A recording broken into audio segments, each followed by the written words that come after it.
Recording in progress.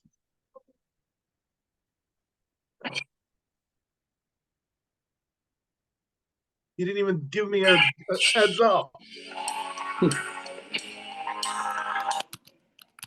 All right, welcome to the Neutral Zone. We are into season 3, episode 9. I am super excited about what we're doing here on Martin Luther King Day. We will be doing a very comprehensive recap of the 8th annual Legends Hockey Tournament in Chicago, Illinois, specifically Palatine, specifically Sports Creek Center. And I am so honored on this day of service to be alongside with the greatest co-host and friend a person can ever ask for, not to mention teammate. And he's definitely a guy that doesn't love the flattery. Okay, so Stomps, anything to say before we kick off here? Well, welcome everyone, first of all. Yeah, it was a great tournament, I thought. So can I start with some thank yous?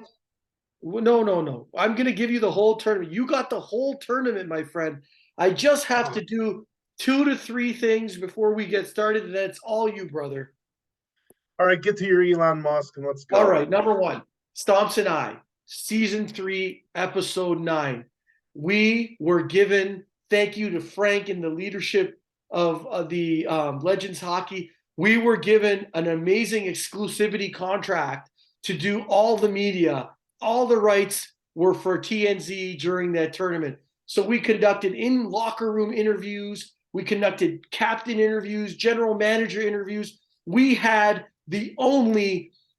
your only source of information at the tournament outside of Ryan and Stevie J posting social media.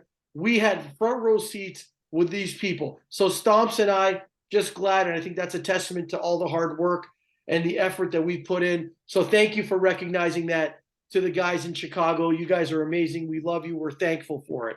Okay, so today is truly an important day. It is Martin Luther King Day 2023, where he had a dream. And you know what? It's a day of service for everyone. So go out there. Some of you are off. Go out there and do something good for your communities. I know Stomps and I are big believers in providing service. And today we are going to provide to you a different version of a service, which is sheer entertainment and updates on what's going on in the world of hockey, particularly the recap of the tournament. Before I move on, just want to tell you something. Exciting news for people that are out there to want to buy a new electric car. Yes, okay, I know it was driven by share prices and all that kind of good stuff, but in the United States, Elon Musk has dropped the prices of the Tesla vehicles by up to 20%, followed, and not surprisingly, followed by price slashes that started in China at up to 40%. So if you really want to buy an electric car, Tesla's the one to buy. Let's go out there and support my man, Elon Musk. All right. Okay. Stomps, it's the tournament recap. I want you to take it away. This is all you, brother. This is where you shine.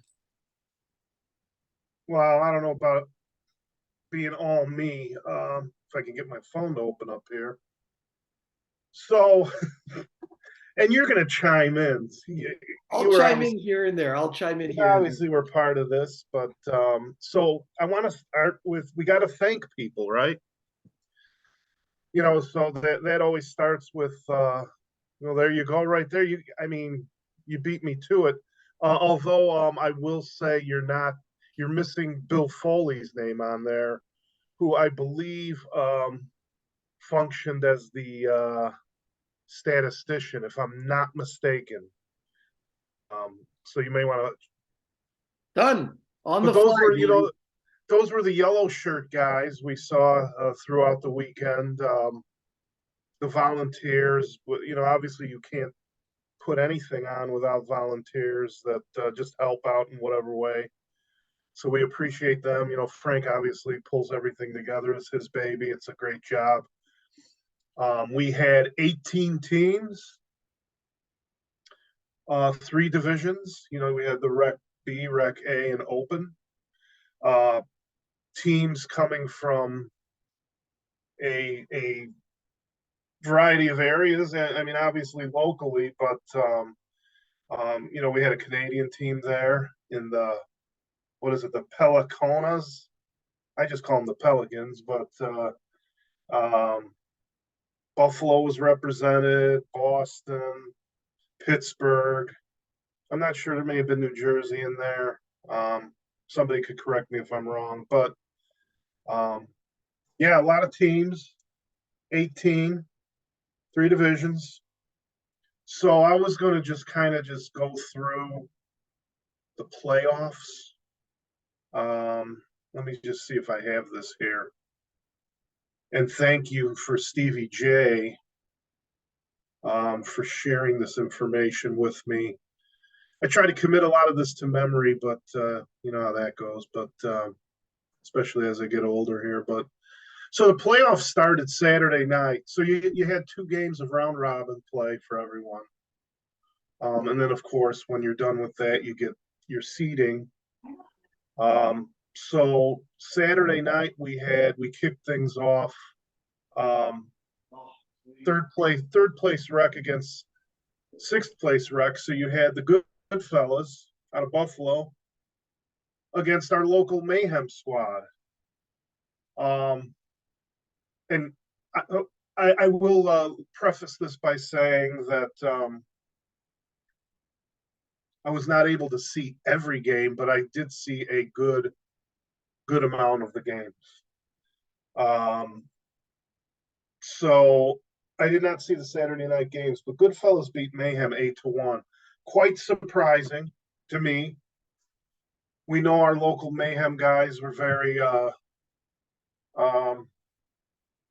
stacked, if you will. Really good team. So when I saw that result, I was quite surprised.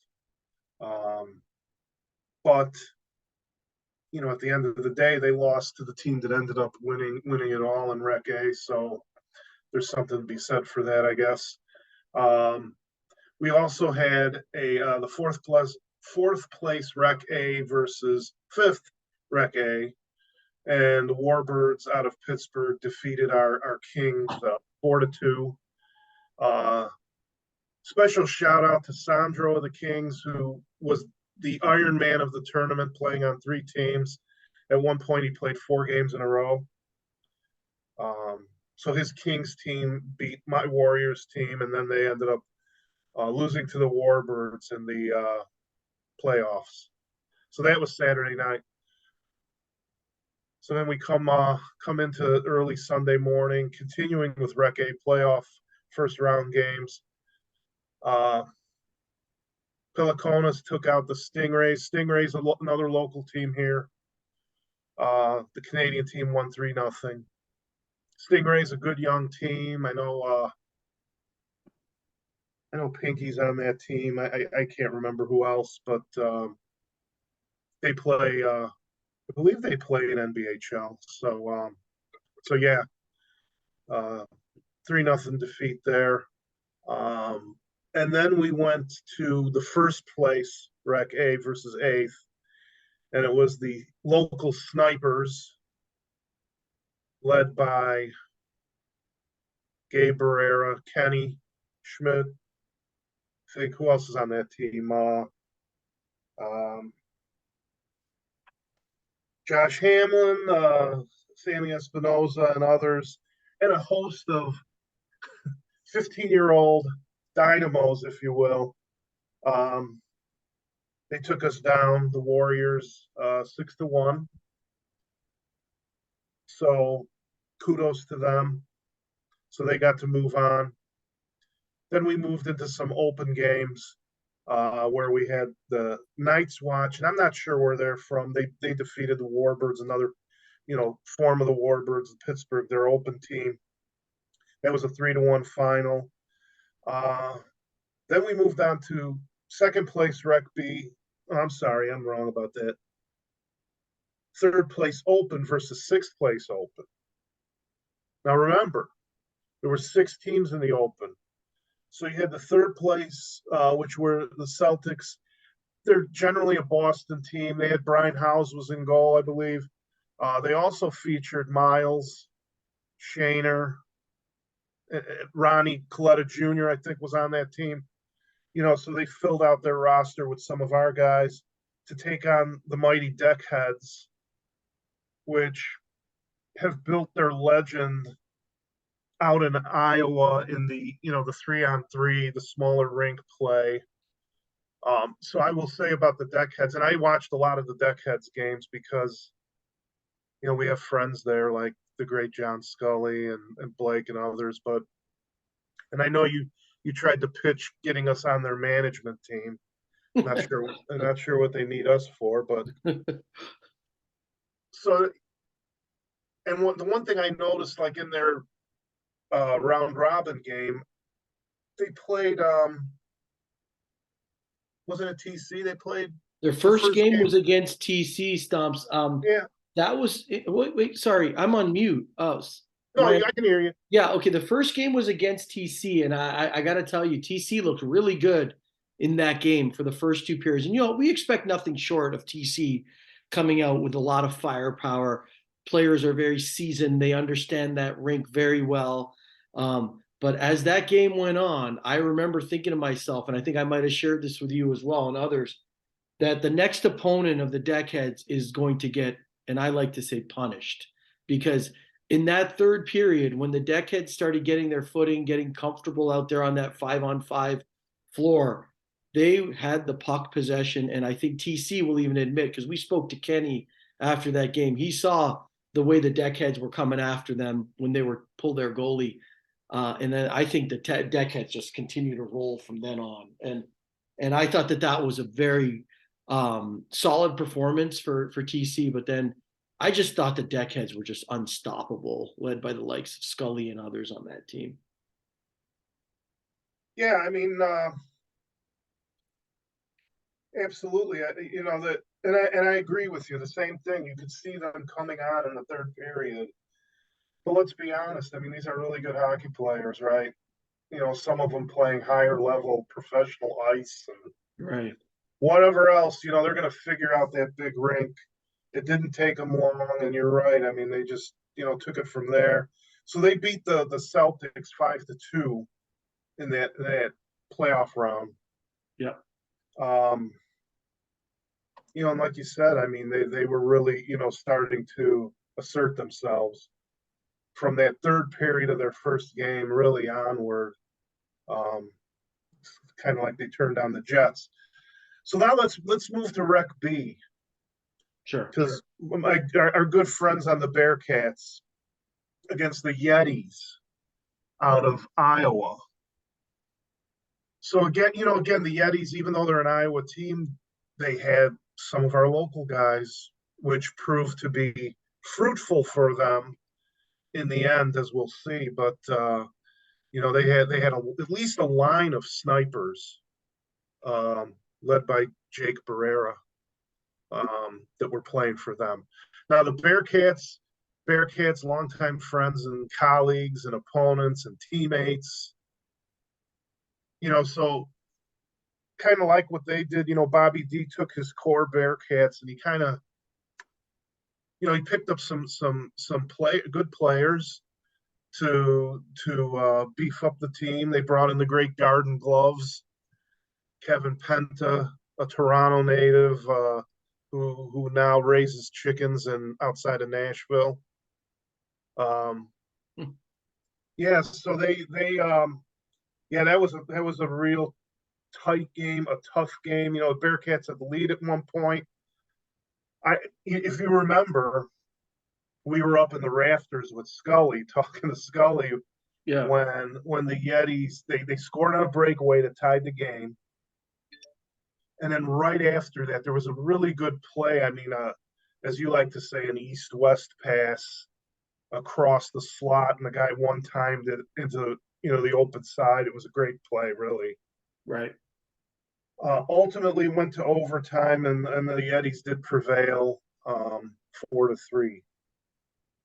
So they knocked our friends, the Bearcats, out. Then we went to first place Rec B, which was the G Club, and the Plain White Tees out of another Iowa team. Did they have any guys from local to fill them out? I thought they may have. They had Dave Wagner, Didn't they have Billy Little on the team, Junior? Billy Little Jr. and Dave Wagner. Those Mm-hmm. are the two local guys. And it was G Club all the way 8-1. Now you could talk about this because I want to say you had a 5-point game or some such.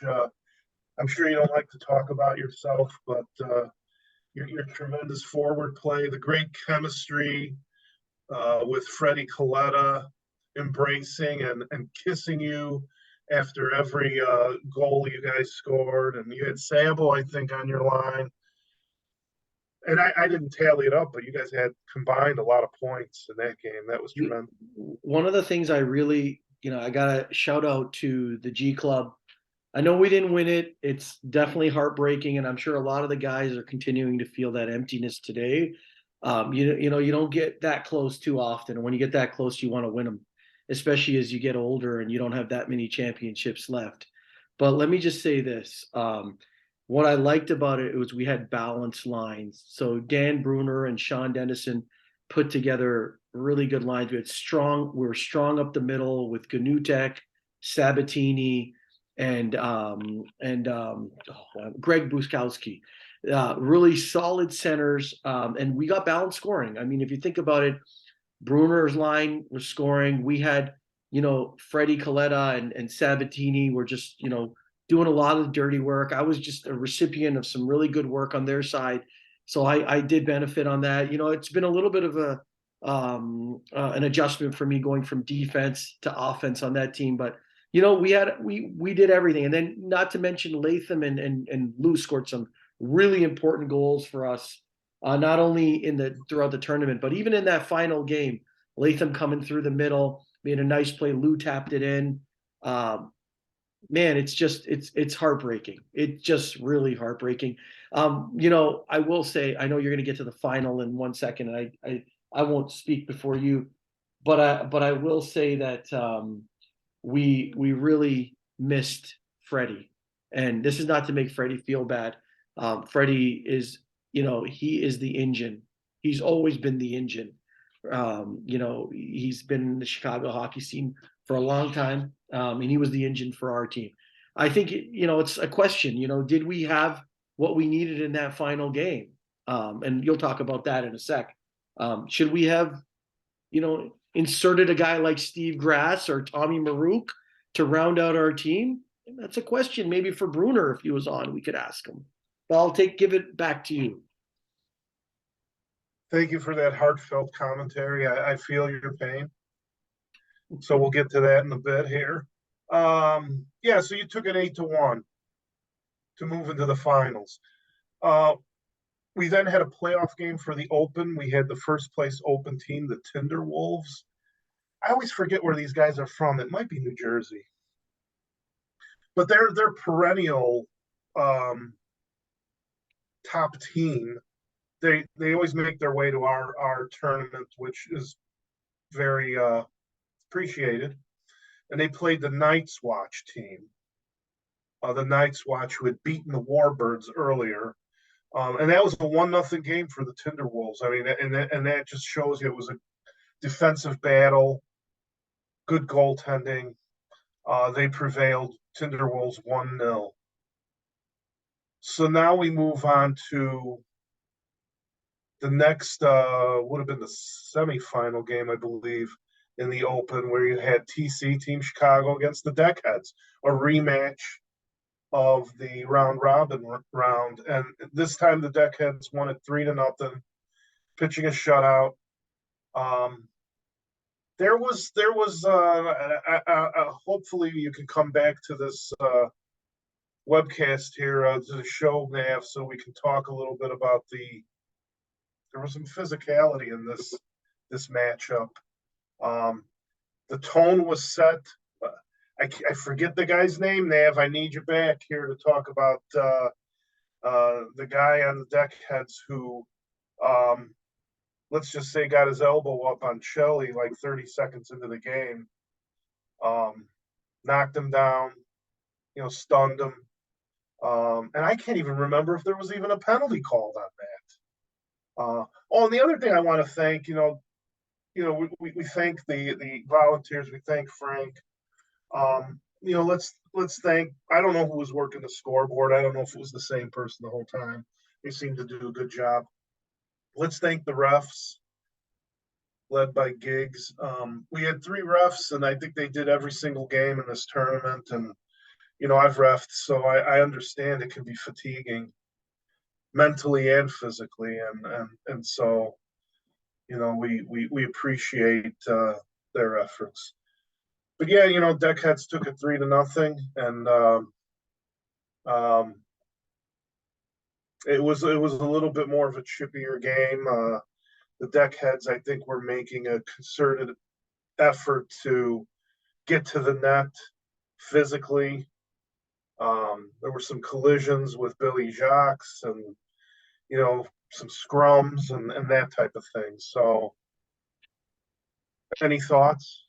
Yeah, I mean, I do agree with you. I had the same kind of, I noticed that as well. I felt like there was some guys going pretty hard into Billy Jacques' crease. And I don't think they were really trying to stop. You know what I mean? Like I didn't get the sense that they were trying to move out of the way. But you know what? I don't know how they feel about, was there an opportunity to maybe set up a little bit more around Billy to protect him so he could do what he does best, and that's play goal. He's never going to complain about the guys around him because he's such a great teammate and stuff like that. But, I, as an observer, I kind of thought, I felt bad. I felt like, hey, if someone's going in the goalie's crease, you want to make sure that they're looking over their shoulder and thinking twice about that. But hey, maybe they were all clean. I don't know. But I mean, I definitely think that even if they're clean and they're entering into your zone, you want to take care of that. You covered so you're still talking about rec playoffs and open, or rec, are you talking about rec A here? We're in the open. Yeah. Well, Chicago and Deckheads are open. Yeah. One of the things that I did want to just sort of identify. Can I talk about other teams in the open right now? Yeah, sure. Yeah, one of the things I really thought that Frank did a nice job with how he set up the competition in open. I felt like every game was good. Like there was a lot of parity in the open division. I thought there was a high skill level with the passing, the shooting. I felt like the teams were really setting up their power plays nicely. And I got to tell you that like the open division is looking like honestly, like if you remember wrestling from the 80s, it is definitely the main event. I mean, you just look at Saturday night's main event. I mean, the level of skill out there is just phenomenal. And I thought every team brought it. Every team brought it. Stomps. Yeah, I mean, there's no doubt about it. I mean, and because of the parity and the type of teams, I really don't believe it matters the matchups. You're going to have good games regardless. So Right. So now we move into the semifinals of Rec A. You had the Snipers against the Warbirds. And I believe the Snipers beat the Warbirds if I'm not mistaken, in the round robin, and they came back and won again 4-1 in the semifinals.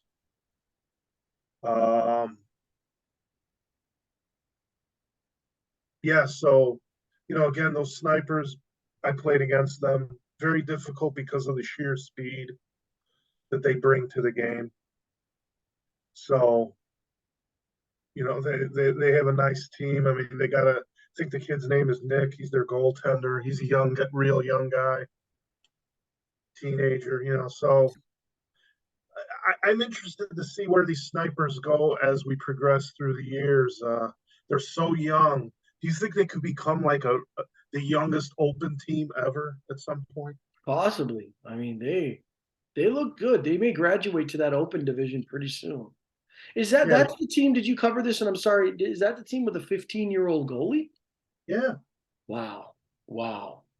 Can you imagine the runway for that kid? how much better he's going to get with this kind And of he's a big kid too. Yeah, yeah. I wish we knew his name. I wish I knew his name. I could Nick. I Nick just know it's Nick.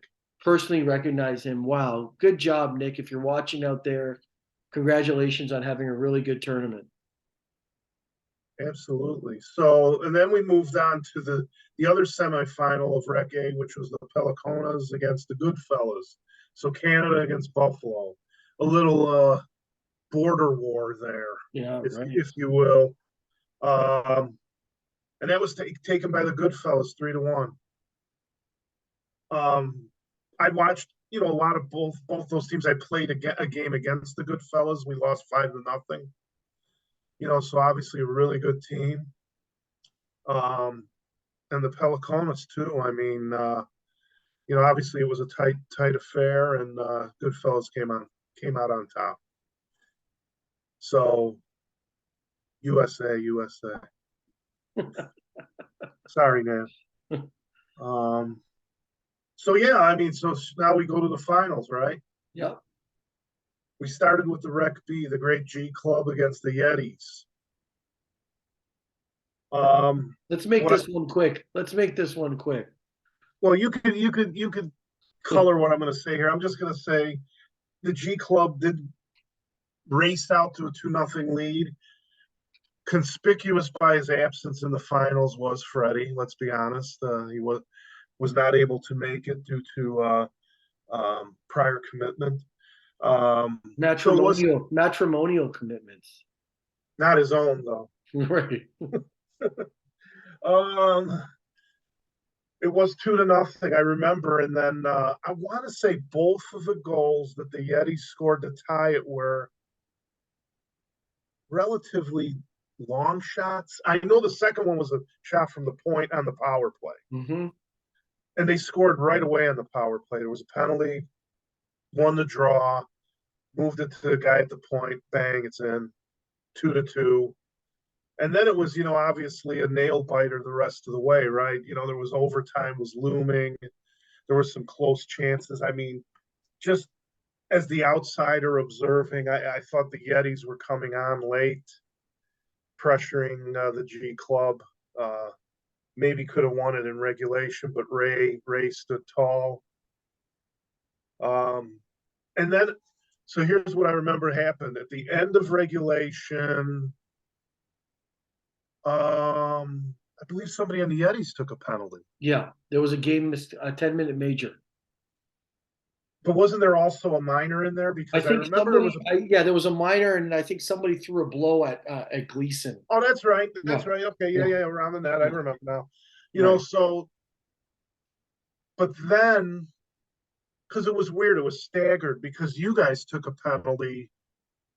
So, at the end of regulation, I want to say they had like 40 seconds.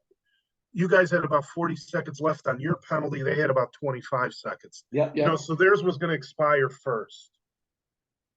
So, like, it was within that first minute of overtime. Their penalty expired, moved the ball around, got it to Jacob Barrera right in between the rings in the slot, and he wins it on a snapper, beating Ray to win the championship. I know it pains you to relive this. It's still very fresh in your mind. But I got to say, because I was just sitting there, off to the side in the bleachers, and as the Yetis came off the bench to celebrate, and just, it's got to be a special moment for Jake Barrera. He scores it in front of his family, sitting right there. And what a moment, right, for a 15-year-old kid. Just to see the joy on his face and the teammates celebrating. It was, that's what it's all about. I mean, and then, the agony of defeat on the other side, of course. Right. Well, congratulations. Bitter pill for you guys. Yeah, no, it was tough. Congratulations, Yeti. Congratulations to Jake. Definitely the Yeti team did come on strong. Even in our round robin against them, we beat them 3-0 in the round robin, but we felt them coming on strong. When they put those jets on, they really knew how to dump that puck in and chase. And, obviously being from a team that's a little older, speed is not our forte. It should not be our game. It should be more around passing and structure, which it was for the majority of the tournament, except for that, last bit in that final game. But you know what? It is what it is, man. You come back. See, I'm not one to like, it does feel bad losing. And I'm sure even on our Wednesday night league and our Monday night league, when you lose, you lose. To me, it's not about, thinking about being cheated out, or it's not about going quickly to saying, hey, I wasn't seated properly. I didn't draft certain players. If it's a draft league, it's truly about taking responsibility for the outcome and trying to retool. That's my opinion. I'm coming off a loss. I'm not making any excuses. Who's the message that you're directing that towards? I'm directing it to anybody that comes off of a loss.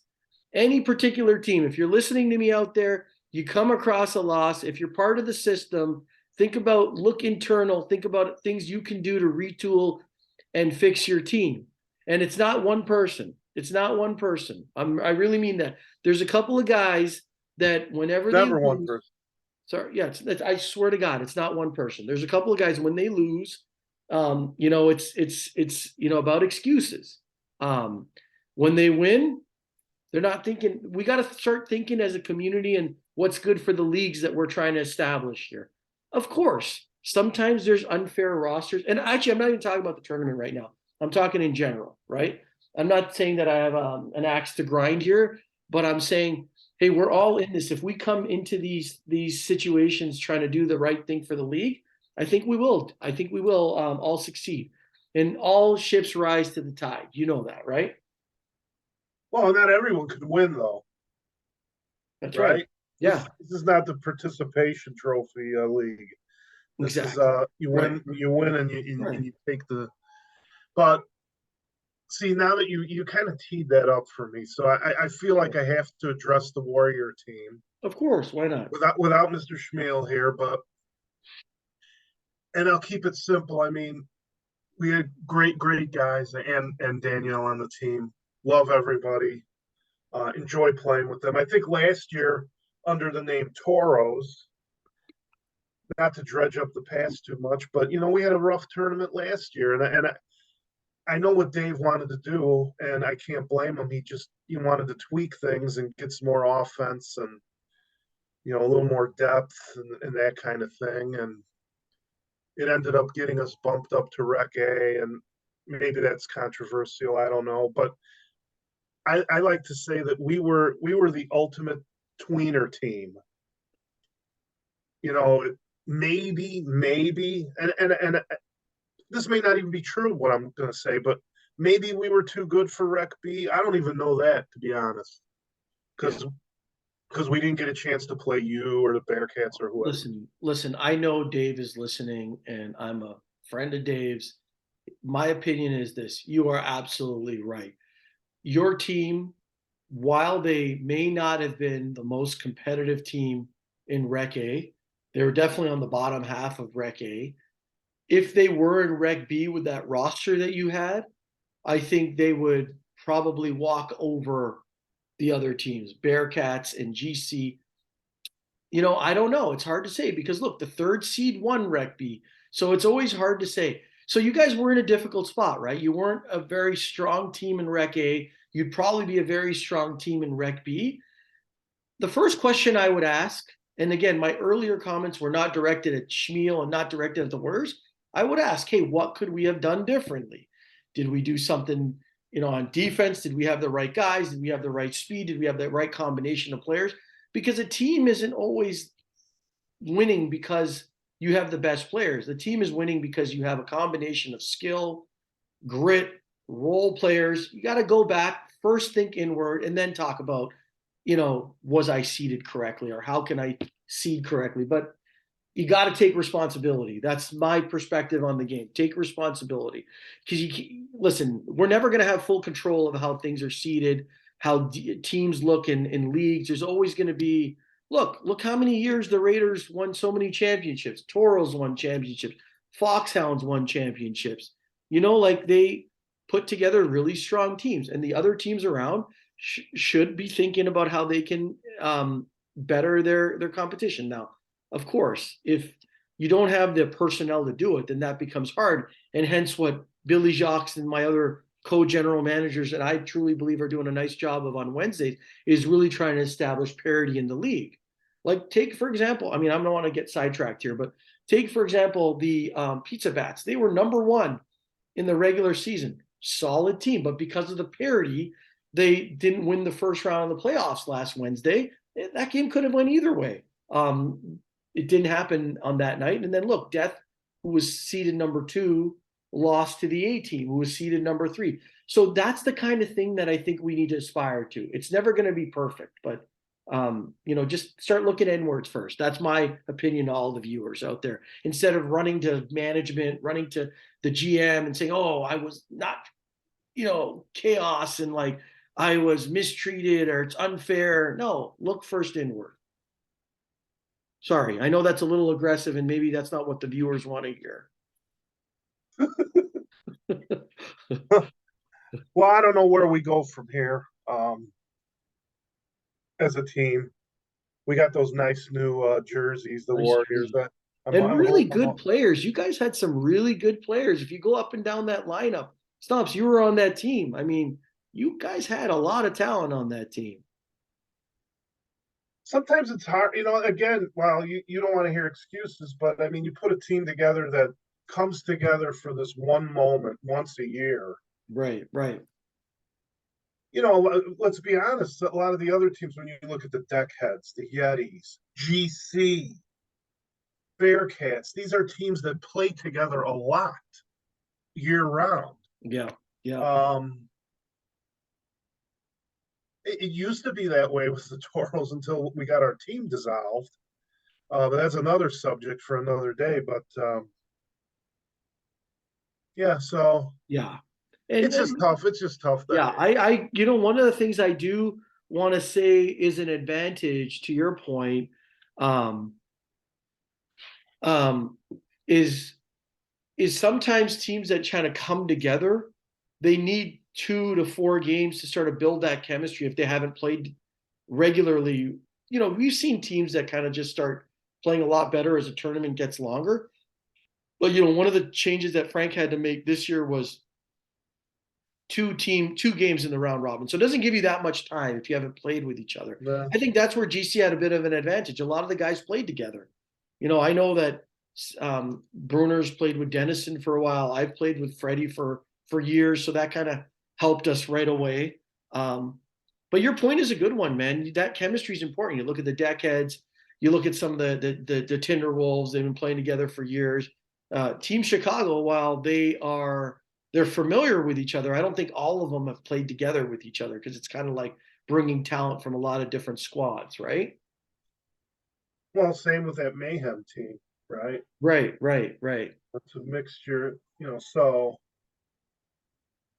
yeah, so at the end of the day, somebody said, well, there it is, the tournament's over, and we had 2 teams from Iowa and a team from Buffalo winning each of the championships, and where is the Chicago representation? Well, we had like I said, we had a little bit on the Yetis, and we had a little bit on the Deckheads, of course, but right. Look, I'm going to say something that's outside of hockey that you just mentioned something. Where's the Chicago representation? Hey, look, you know what I just try to tell you? Chicago's got to start rebuilding their brand. And I think the Chicago tournament that Frank put together, I would even say that he was more successful than what they're doing in Chicago today because we didn't even get a 1 World Cup game in 2026. You know what I mean? Like not even 1 World Cup game in 2026 is being hosted by Chicago. I mean, to me, that's an ultimate travesty. Well, by the way, when you mention Nav, you're shifting to the world of the beautiful game, soccer. You're looking at ahead to the 2026 World Cup and the fact Chicago's not a host city. That's right. I'm annoyed. Maybe they can learn from Legends hockey and how to bring teams from out of town and how to host a successful event. I want people on YouTube to hear my comments. I mean, we got to fix Chicago. No, it was a really good tournament again. Yeah. I think everybody had a good time, all in all. Good competition. there was a lot of chippy stuff happening as the tournament wore on. But that's hockey, right? So that's Right, going to happen. right. Um, yeah, I mean, no complaints here. Yeah. It's Frank made the point that having the 2 round robin games, it allows more teams into the tournament. Because Right. if you try to go to a 3 game round robin, then you're kind of limiting yourself, right? Sure. Unless you're going to stretch this tournament out. I mean, Iowa does their thing runs from Wednesday to Sunday, amazingly. Um, I don't know if that's something to look at, add another day onto it, but it's just hard. It's hard. I mean, 3 days is a lot. We were late there Friday, late there Saturday. People have to travel. I think Iowa, I don't know how many teams come from too far away. Hey, Stomps, I had a couple of notable things I wanted to share for the guys that are watching. We played the plain white tees in Rec B as GC. It's really hard, like when you play on a team and then you're an exclusive media coverage organization like TNZ, and then you got to give opinions on lots of things, but you got to try to be impartial at the same time. So it's a conundrum to be in. But I did want to call out a couple of things. I thought the plain white tees, despite finishing fourth in the round robin, I wanted to congratulate them. They brought some really good speed to the tournament. Youth. I thought their goaltending in the round robin was pretty good, and I think as they continue to retool, I think they can start to contend in that recreation, in that Rec B.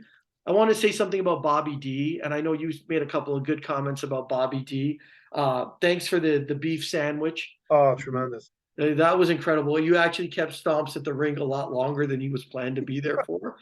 So if we know the way to Stomps' heart is through his stomach. So Bobby D, great strategy. But I will tell you, the Bearcats, you had a great congratulations finishing second in the round robin. I'm going to tell you guys, you underachieved in the semifinals. I mean, I expected you guys to be in the finals. So like with that roster you had, it looked like you could make it there. I think something to think about, Bobby, but great drafting. GC, hard, painful. The roll of the table, I thought our defense was solid. We could have used a little bit more offense from the back end.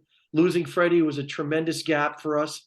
I still look at Tommy Marouk and Steve Grass as essential guys on any team, just with Steve Grass's ability to win draws and keep puck possession, and Tommy Marouk's two-way rushing defenseman qualities as well as his shot. Yeti, you said it best about Jacob. I had a couple of comments, but I think the key thing when I think about the champions, Yeti, as much as it pains me to lose, I think that's a resilient group. They came from behind twice. That, to me, the word that comes to mind with Yeti is resilience. In terms of Rec A, I'll just talk a little bit about how the Goodfellas defeated the Snipers in the final. You said it best. You covered it. Goodfellas, strong team, strong on the puck, hard to the net. Good talent, good hockey IQ. The Toros / Warriors, to me, I think, it was a tough tournament for you guys. I mean, it's hard to sometimes deal with that seeding that you talked about, or that what do you call it, tweener? Yeah. My thoughts on that is, just go back and relook and look at the way you build your roster, look at things that happen. I think it's always good to do a post-mortem on your team. And then in open, we talked about Scully and the Deckheads. Amazing team, amazing passing, great shooting.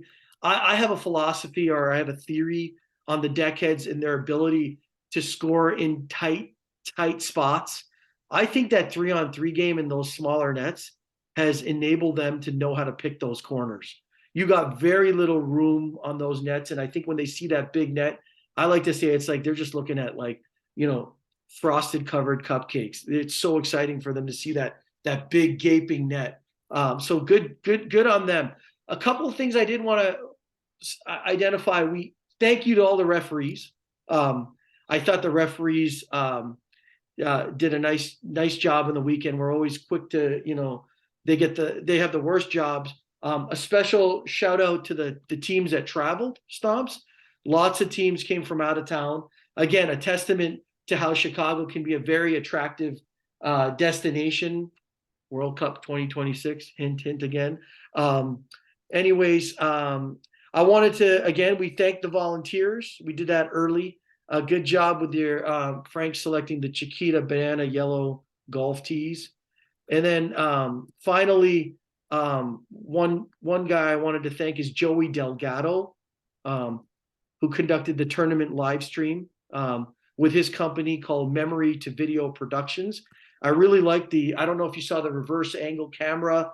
He had some close-ups. He had some replays. I think his footage is just really, it's just incredible. So Joey Delgado, good work on your side. And then that's pretty much it from my side, Stomps. If I could just ask everybody to watch the Neutral Zone interviews. I think we conducted 5 or 6 interviews while we were at the tournament. Don't forget to subscribe, like, and hit the bell.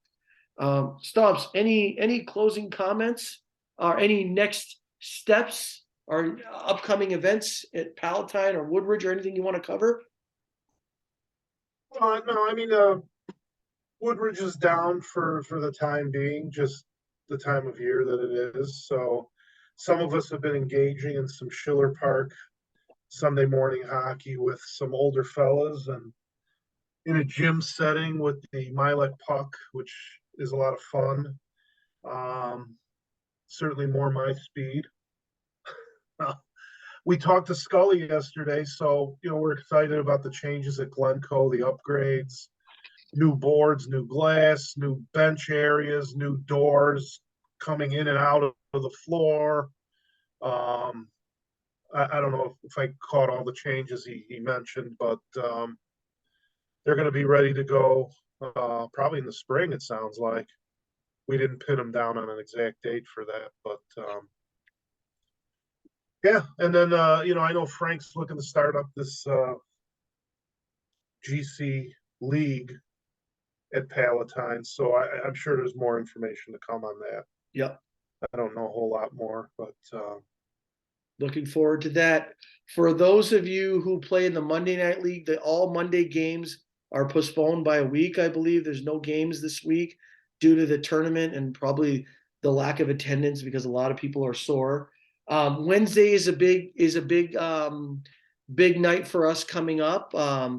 For the Wednesday Night League, just everybody be aware, 7:30 p.m. is the semifinal game between Death and Pizza Bats, followed by the 8:30 main event, which is the finals between Dynamo and the A-Team. So we're looking forward to having that on Wednesday, January 18th. Please come out and support the league. And if you're interested in the Wednesday Night League, we're looking to expand. Currently had 4 teams in the first session. We're guaranteed a 5th team. But the more teams we get, the more exciting the league is. The further we can reach players, the more we can get people to join and really improve their quality of life by making this a priority by playing hockey. It's definitely very therapeutic and provides the camaraderie and improves everybody's quality of life. I appreciate everybody tuning in. Again, I'm super honored to do this show and all the interviews with my co-host Stomps. Stomps, great job this weekend. Again, you continue to marvel us with your Iron Man capabilities and your ability to put no age limit on what you can do in this sport. I have nothing else to say about that. Thank you. You're welcome. You joined and tuned in season 3, episode 9 of the tournament of the Neutral Zone, where we did a tournament recap of Legends Hockey as the exclusive media coverage organization in the Chicago ball hockey scene. And should I beg to say, the national ball hockey scene, and soon the international, as we have lofty goals. We appreciate all your support, your subscriptions, and your ability to come and listen to us and allow us to enter into your living room and talk about our opinions, as they're only opinions. We appreciate it. Thank you very much. Over and out from Stomps and Nav.